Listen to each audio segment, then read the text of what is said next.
Before I start this video, I just want to say a big thank you to everyone who subscribed to the channel, because very recently I passed the 1,000 subscriber mark, which is kind of awesome. But it's also a little concerning that there is 1,000 people out there who are willing to listen to me, but that's a bridge to cross, you know, when society gets there. Anyway, enough about that. Let's move on to the main topic of this video, and that is, of course, the Hasselblad X-Pan 2.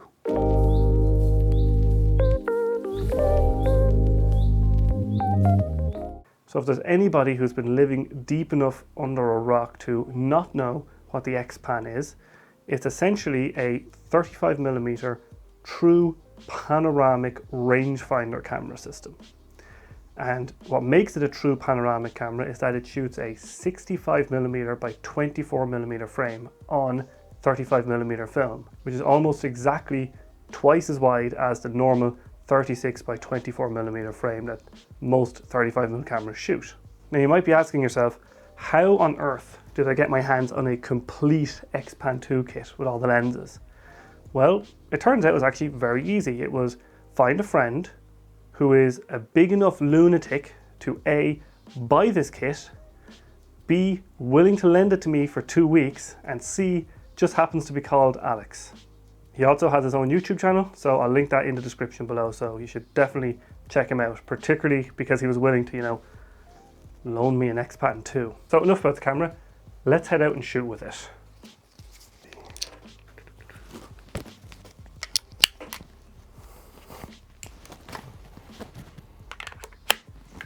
Okay, let's go.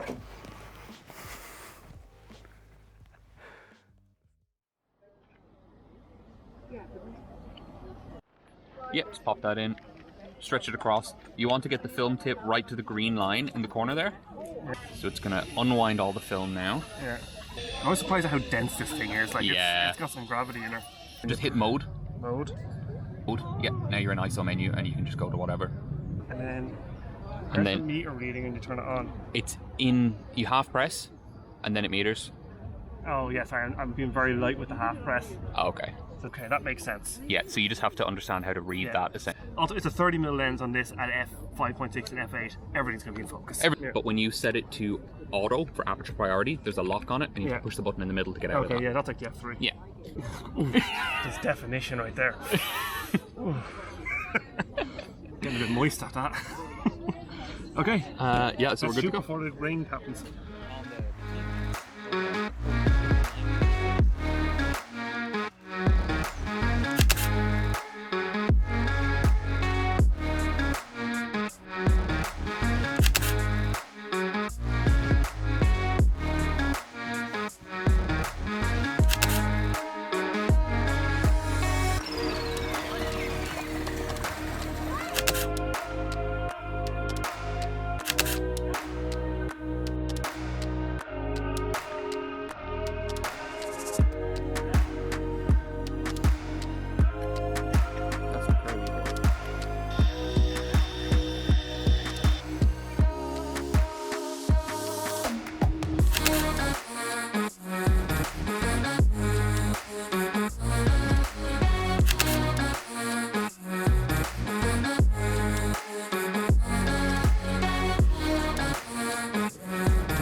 So shooting with this camera for the last 2 weeks, I have learned that it is an absolutely amazing shooting experience. And to quote Bellamy Hunt, everybody should experience the panoramic loveliness of an X-Pan. So if you have a chance to get your hands on one of these, even just to shoot a roll, on loan or out shooting with somebody, you absolutely should take that opportunity. It truly is a unique shooting experience. And it's one of the reasons why these cameras are so goddamn sought after. Also, apart from the shooting experience, the camera is also incredibly well built and feels really good to use. The body of the camera is actually made from titanium, and all of the optics are available, or the 3 optics are excellent lenses, although they do have their own quirks, which we will get into. Now, an interesting thing about this camera is that it's not actually built by Hasselblad. All of these were designed by Hasselblad, but they were actually built by Fujifilm. And that is why on the bottom of the X-Pan it actually says made in Japan. And that is that the Japanese version of this camera is actually called the Fujifilm TX1 or the Fujifilm TX2, depending on which version you get. Shooting with the X-Pan, of course, is not all sunshines and roses, because while it is a lovely shooting experience, I did find that composing the panoramic frame to actually be quite difficult, and that took me by surprise. I think it's mostly due to the fact that I'm just not used to composing with such a wide angle and wide field of view.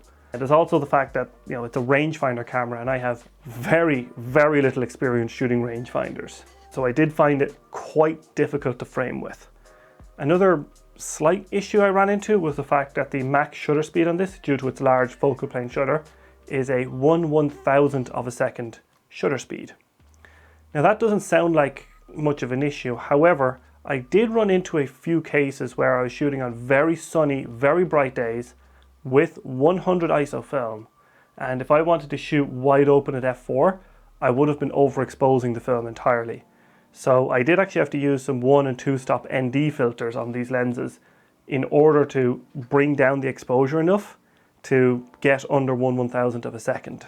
Now the last issue I had was actually a unique issue with this particular body, and that is the rangefinder patch on this is slightly out of vertical alignment. This means that the rangefinder effect when you're focusing and everything just sort of lines up and snaps into focus wasn't as obvious. It was because it was slightly vertical out of alignment, it was actually quite tricky to focus with this camera. It's very hard to show that, so here's a simulation of what that looks like. Another trick up the X-Pan sleeve is the fact that there is a switch on the back of the camera that allows you to, at any point, switch between shooting the panorama or a normal 35mm frame. Now it achieves this by doing something a little unusual, and that is where when you load the film initially, the camera will actually wind all of the film out of the container straight away. It also simultaneously measures the length of the film that winds out of the container. And that means that the camera is actually able to accurately display exactly how many frames you have left on the little top display here. And it also allows the camera, when you switch between panorama and normal frame sizes, to correct that number and to adjust it based on that. So you can just shoot a mixture of panorama frames or normal 35mm frames on the same roll. As for metering with this camera, it does have a built-in through the lens light meter, and it is a very, very heavily center weighted meter. And I actually ended up treating it just like a spot meter. So I point the center of the frame at something middle tone, maybe some green grass or some concrete that's middle gray, take a meter reading, frame, recompose, focus, and then shoot. Now when it comes to lenses, there are only 3 lenses available. You've got the standard kit lens, which is the 45mm f4. You've got the incredibly wide 30mm f5.6, and then you've got the mild tele, which is a 90mm f4. Now to talk about the 45mm first, is that it's a very bog standard kind of focal length. However, due to that panoramic frame, the horizontal field of view is twice as wide as you'd expect. So it's the equivalent on a 35mm camera to around a 22 to 25 kind of range. It's kind of honestly a little hard to determine, but it's pretty wide. It does have a slight tendency to go a little softer in the corners, but honestly, it's not really surprising that there's a tiny bit of fall off in the corners because you've got such a large image circle being projected out of such a small lens.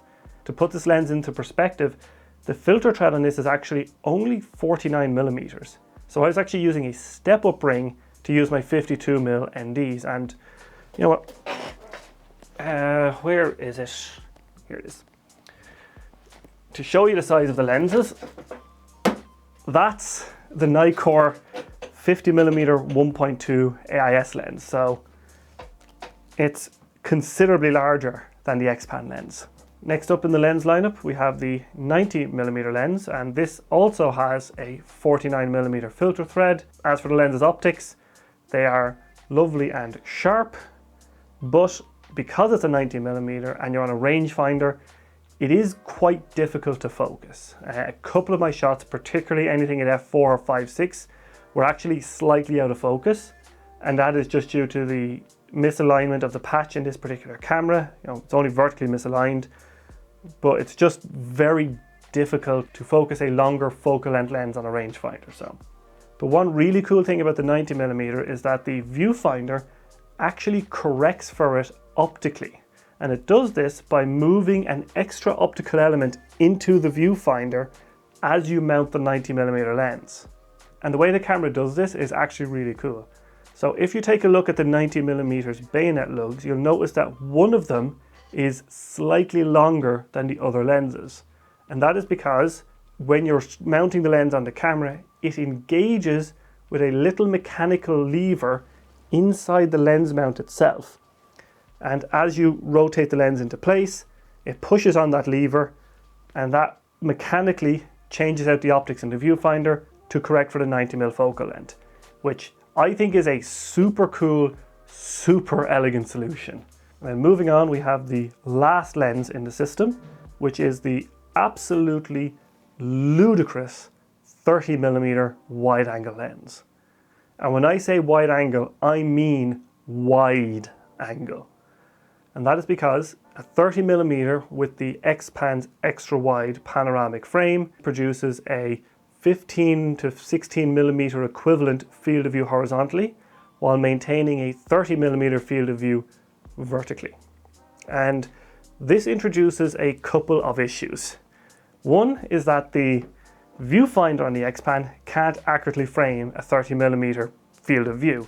Instead, you have to attach an external viewfinder to the top of the camera, and then you frame through here, but you actually have to focus through the viewfinder on the camera to, adjust the focus and see the rangefinder patch, and then you frame things up using the 30mm. So that's a little bit annoying, but the real issue with this lens is that its maximum aperture is an f5.6. But that leads to the second point, where this lens actually has some pretty heavy vignetting, and that is simply just due to physics.